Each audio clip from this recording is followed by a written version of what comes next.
Hey, how's it going, guys? It's Preston here with another video on my channel, Prolix Art.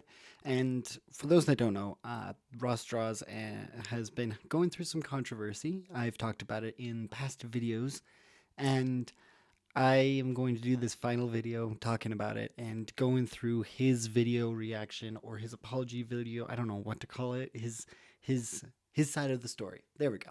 And just the situation that happened because there was a document, I think a year ago, that came out about Ross's history with everything, and I just feel like this is going to be the final version for me. I'm not gonna go over this specific situation again. I might go over his art style again, just not him. And I haven't been able to go over the situation very much because I've been moving, as you can see with the new background. And I don't want to overshadow and focus on negative things while I'm trying to focus on more stressful things like moving. So, yeah, let's get into it. So in this video, I want to share more context to what's happening, share my Context, love side of it. the story, and also take accountability where I see fit. If this is your first time hearing about any of this, I'm sorry, this is not really the type of content that I align with, but I feel like I just have to say something. End of January, this 20-page document came out about me. It was like a, very negative character assassination type of energy attack, me, my character, my aspects of my personal life, me being a bad dog owner, plagiarizing, my work, AI. It had, wow, it was a lot, right? Just like a sudden fight or flight, like my animalness was like, oh shit, like what do I do? Do I say something? Do I not? I think my first reaction was, well, I need to defend myself. I'm being attacked, right? What do you do when you're getting attacked? You try to defend yourself. And so I was, trying to get my information and my proof together and tell my side of the story. And I was in such a negative space. And I was like, wait, this is not me. This is not really the type of content that I want to put out. And I thought to just address the AI experimentation in my work and then let the petty drama kind of do its thing, because it's drama, people like just discourse and drama naturally. I tried to do that, but it's so loud, the hate is so loud. I tried creating because that's what I know how to do. I tried putting out a video, tried to introduce my new pet to the world because I was so excited, and still human punching bag, right? Everyone just shooting at me. Some people thought my silence was an admission of guilt. And I was like, this is so straight. Because people, I feel expect the most and assume the worst. And it's just the territory that we're in. Now, here we are, and I am going to try my best to tell my side of the story. I talked to some peers about it, and I feel like this is my last option. This is probably the best thing Ross could have done. I'm glad he listened to his friends and peers because there's so much that goes on that it's easier for people to understand you when you're talking to them, not just through message, because people misinterpret how things are written all the time. People misinterpret how things can be written all the time. So it's kind of interesting to see that, and yeah, maybe this is the best way to go, and I'm glad he listened to his friends to actually give us the best recommendation to understand Ross's story. And this is super respectful, and I respect what he's doing. It's very accountable, and so. Before we kind of really get into everything, I need to give you a little more context on the author of this doc and how they play a role in my life, because I feel like that's important, right? Like, who is this person? So That was one question I had before because I knew that they were a worker at some level. They got paid by him, so maybe this will be good context. the author of this document, their name is Phoenix Soul. And there's usually an unspoken rule in just culture itself to, have boundaries, right? Like, hey, I'm here creating content, and this community, and try not to blend those lines, try to have a wall.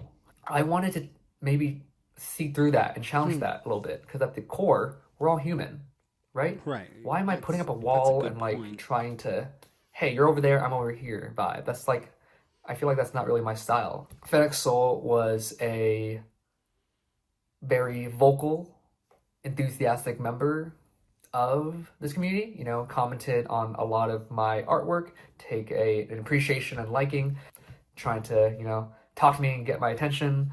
And at first, you know, like my initial reaction was like, oh, I don't, you know, but then I'm trying to go back to that principle of, I'm just gonna preface this right now. That is insane.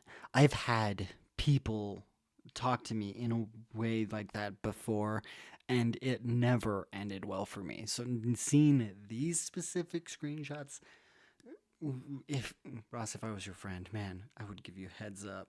But and that's super parasocial mentality, and I when I'm trying to network, I feel nervous and just to be like, hey, how do you get better at art? They're asking for 291 days to get dinner from Ross. Goodness gracious. their own journey, and maybe I can be a positive force of change for someone the way my mentors were for me. They embraced me, you know, and I thought I could kind of pay it forward, and this was my way of doing that. I messaged back and I started chatting with this person, having conversations about art. Every now and then, I think they would try and push a little bit to see how much information they could get, kind of like go into personal life territory, and it would make me feel a little uncomfortable. So I try to steer it back into kind of more art focused, more work focused. We just had like basically kind of casual conversations about our journeys, about life and things. And I had a true intention to want to help. They asked me about my Nima book publisher. I'm like, here you go. That's a little bit of context there. So I'm going to talk here about two conventions. For the first one, I put out an Instagram story asking like, hey, can anyone help with this convention? And I think he messaged me. It's like, hey, if I fly out to Los Angeles and help you, can you house me? And I'll put the whole entire exchange so you can see. And I was hesitant at first because it's a lot of logistics and thinking, right? Like you're hosting someone, they're flying out here, you are responsible for their experience and for their time, and they were really enthusiastic about wanting to come here and kind of pushing a little bit and like trying to get me to see. I said, I don't want to be impulsive, but let me think a little bit.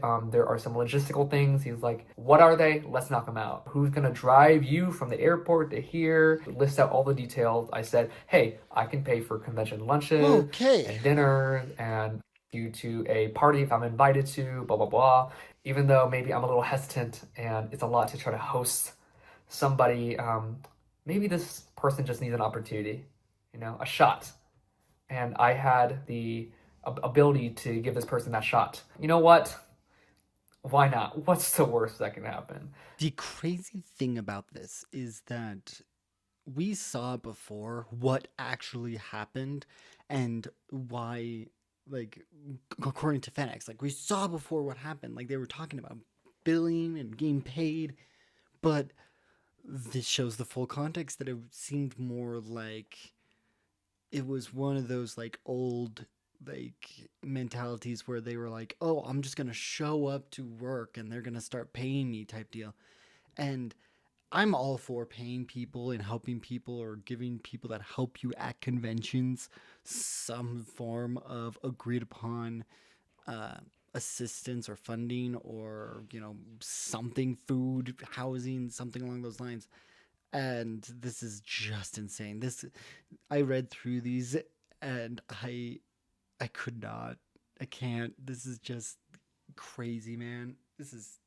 And so they volunteered for that specific convention. I thought it went well. I feel like they showed up, they did good work, and everything was good. And I started to believe maybe this could be an IRL friend. You know, it doesn't have to be just like this internet kind of like, well, like I'm slowly entertaining, like maybe it's possible to let that wall down, right? And so I think for the second convention, and this is where things got really foggy, as you can tell from their document, because they said that trying to take advantage of people and help and promised a lot of things. And so let me kind of tell my side of the story. Hey, Editor Ross here. So I want to interject because this could be important information. We never solidified any talks about payment details before his second convention, AX 2024. Before he came here, I toyed with the idea of possibly having him join us for Comic-Con 2024 at the end of that month, which are the screenshots in his doc. The screenshots in Fenn's doc shows me and him bantering. We were talking very casually about important matters. I feel like in his doc, the casual conversation was snipped. He left out some of his banter, which showed more color to our dynamic. But again, after reflecting, I understand that these are sensitive topics and I need to be more aware of the situation and do my part in making sure it was solidified. So after these talks about possibly hosting him for July, some time has passed and I realized I did not want to host him for an entire month. Considering hosting is a lot of energy and effort. I don't know him very well and it's convention season. I want to make sure I have enough alone time as much as possible to recharge. Instead, for Comic-Con 2024, we found 2 local people and I did pay them. Every time Fenn has worked with us, we provided lodging. These 2 people were local and did not need lodging. I wish we truly solidified business or payment talks before them coming here. That wasn't solidified and they flew here and then in person they asked if they could get paid and I was like, oh shit, you know, like this is really sensitive topics. I wish we could have ironed that out before you came here. After talking about it for a bit, we decided to pay them. When I was reading this document, I was a little confused because like, did this person get paid? Like they seem very like angry, right? And so I looked back in my records. I'm like, we paid him. I know we did.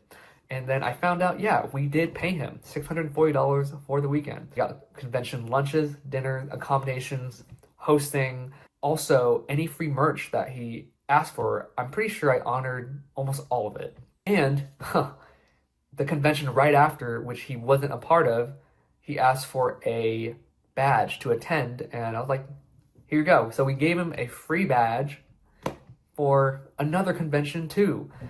Maybe he had an expectation of wanting me to spotlight him in front of people, like, hey, introduction, and really handhold him through that whole process. In my mind, it was like a little bit of a disconnect considering how much we gave him. And he also goes on to say, oh man, so violating. I'm a bad dog owner, and when he came here, there was like no dog toys for Milo, and like, dude, there's so many. Like, Fenn was a guest coming over to stay at my house. I cleaned up everything for his stay because I wanted him to live in a good environment, you know, and not have dog toys everywhere. I apologize if you felt exploited or used in any way. That's the next thing that I want to touch on, because in their document, they mentioned that I tried coming to Ross first with all this, only to be shut down. And I don't think that's entirely accurate.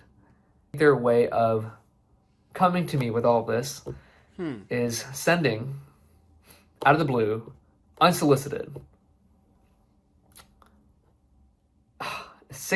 like a whole thing, 16 points of things I need to improve about myself. Attacking my character, attacking everything, my personal life, my relationship, my friendships. It was just a lot to read. Just really negative. Yeah, I felt like my boundaries was crossed. I don't consider this person a close friend, and so how does he have all these opinions that he's been kind of like chewing on forever, and then out of the blue, boom, here's... I believe I talked about this before, and I'm very, very agitated about watching this and re-editing and everything, but I remember talking about that and not knowing if all of those things that he was talking about was actually true, or what if any of that was actually accurate of Ross's character. And seeing how this is more of a parasocial situation, maybe it wasn't as good as Phoenix was actually bringing up. So I don't know. It's weird. This whole situation seems like it got out of hand because of miscommunication and someone deciding to put out the dirty laundry instead of trying to figure out what's going on and communicating. And it feels like there was just a disconnect on communication throughout this whole situation, and in a more productive way, specifically because there's not a whole lot of talk about like how they actually talk to each other, because it looks like they did send a message, but it was in a very aggressive and very negative tone and not necessarily a direct conversation. Now, I am going to just skip a bit because there was a lot more that was discussed in this about the relationship between them, as well as another party that I didn't really get into in any of the past videos, so I'm not going to jump into it. And it was interesting to see the relationship and the situation that happened, and as well as the fact that Ross went into a situation where he needed to take a break from the internet in a very specific area. So I'm just going to skip those. If you want, I'm going to put the link to this video description right now and let you guys know, but I'm going to just jump to the AI situation and we're going to hear from him directly as I have before. All right, let's talk about the AI thing, because I feel like this is They're going. a big topic, and it's very, very heated. As you can see, let me just walk you through the process and kind of what happened. In 2022, I made a video thinking AI could be a great tool. It just started coming out, and a lot of creators and artists were looking into it. It's this new shiny thing that spat out art vomit. It looked really ugly. The anatomy was broken everywhere, but it had like some cool promise, you know, some cool colors, some cool texture. And so my video was like exploring, this could maybe be a great tool to get out of your art block, to make maybe compositions, to get some inspiration, because it's just like, wow, right? That was obviously a very... And like I've said before, if the generative models did not steal art, they did not take away from artists' work, and it was just a fun tool like that, where you could figure out a composition and build up from there, like a paint over, a lot of artists' mentality might be different. It might be different. And that was 3 years ago. And that was my perspective. I tested it out. Being completely honest, I tested it out as well. I didn't like it. It felt like I was going to do a lot more work fixing it than I was to actually make the art myself. So, but now we're... Gave them a proper heads up so they can kind of like figure it out on their end. So 2022 came, I unplugged from social media. You know, at that time, I made videos and art every week for like 7 years. Checked myself into a mental health retreat in 2023. Came back from the retreat and I was still really tender and vulnerable. It did truly change my life, and I started to see things in another perspective and focused on peace and balance a lot more. Started to make content again, like very slowly. I didn't want to rush into anything because then I'm kind of going back to my old ways and just like dipping my toe in the water, seeing how I feel, if I still love it. I failed to kind of educate myself on the totality of the AI conversation, just being offline. And I asked my peers and I asked some people like, hey, what's the state of content these days? Like what's happening? Because I'm curious. Yeah, is it still TikTok dances? So as I slowly came back, I started to see this like really negative firestorm on the topic of AI. I'm a creator that just wants to see it for himself. I've always had like a natural curiosity, and I try to just like experiencing things myself and have my own awareness, my own opinion about it. And I feel like that curiosity, that natural curiosity, gave me so much. You know, it helped me start my YouTube channel experimenting with video Yeah. and art, and that curiosity led me to Nima and so much good, right? But as I saw this kind of firestorm get bigger and bigger and bigger, I was like, oh, this is too volatile, this is too much, and I backtracked and I tried to delete it because anyone that touches it seems like people like getting eliminated. And yeah, I was acting out of fear. I backtracked. Now, I don't really see an issue with this now. I see that he tested it out. He got backlash, but he at least is acknowledging that he took it away because he got the backlash. And I respect when people give out their honesty for everything. And I feel like that's a clear sign that he's willing to continue working on himself and try to do better. It's taught me and it showed me how badly I do want to change and do better. I think about the best version of myself and I'm like, yeah, there's way more I can do to get there. And this showing me how much more kinder I can be. I can be more empathetic. I can be more intentional. I can be more aware and observant. And I do need to grow up. And when we're talking about like expectations and money stuff, I can put on my professional goggles. I'm really trying to alchemize this moment as an opportunity for good and for change and to help. I don't know. I think I'm still feeling a lot of emotions from it and I'm still trying to process it. So forgive me if a lot of my thoughts are a little not completed. I think that's the best place to end because it shows that he does want to do better. It shows that Ross Draws wants to be a better person. He wants to do better as an artist. He wants to do better as a business owner. He wants to do better. And I'm all for people being forgiven and then doing better because that's the easiest way they can do. If they don't do better, then there's a whole nother situation there. But he wants to do better. He's working to do better. So I'm not in any concern for that. And I would say that this is probably going to be the last video about this whole situation. I think after all this information we got, you guys can make your own opinion. You can watch the full Ross Draws video on your own and get more of your own opinion. I think this is a good starting point for us to kind of get things back on track for himself and to do things the way that he wants to and make better art for himself. And it seems like he is understanding more of the whole generative image situation and all that. And I feel that we don't need to talk about this anymore, honestly.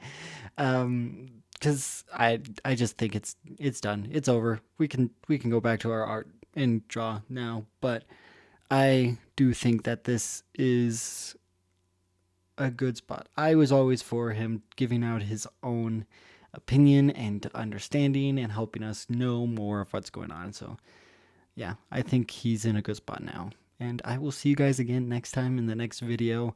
Hopefully it's not as news heavy as the last few have been. So I'll talk to you later. Bye.